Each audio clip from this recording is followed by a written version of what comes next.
Reels கன்டென்ட்ட பத்தி எல்லாருக்கும் இப்ப ரீசென்ட்டா ரீல்ஸ்ல ட்ரெண்ட் ஆனவங்க நெறைய பேர் இருக்காங்க. ஆமா.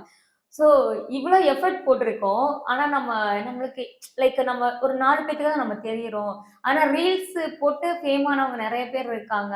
என்னடா அவன் நடிக்கிறான் அப்படின்னு நம்ம பார்த்து, ச்சே இவனுக்கு இந்த சான்ஸ் கிடைச்சுச்சுன்னு சொல்லி நெறைய பேத்த பார்த்திருப்போம். அப்படியே அந்த மூவ்மெண்ட்லாம் உங்களுக்கு பார்க்கும்போது எப்படி மேம் இருக்கும்? ஆக்சுவலி என்னன்னா, அவங்களோட ஹார்ட் ஒர்க் தான்.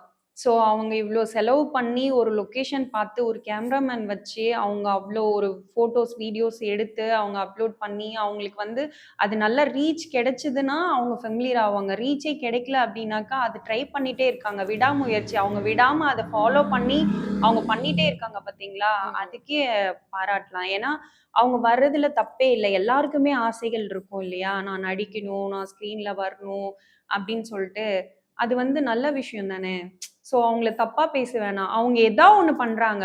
அது காமெடியா இருக்கட்டும், இல்ல வந்து ஆக்டிங்கா இருக்கட்டும், இல்ல சாங்ஸா இருக்கட்டும். இப்ப ரீசென்ட்டா பார்த்தீங்கன்னா, கரண்ட்ல நெறைய பேர் வந்து ரீகிரியேட் சாங்ஸ் நெறைய ம். ஆமா. பண்ணிட்டு இருக்காங்க. ஸோ சேம் காஸ்டியூம் அந்த மாதிரிலாம் பண்ணும்போது அவங்களுக்கு எவ்ளோ செலவாகும் இல்லையா?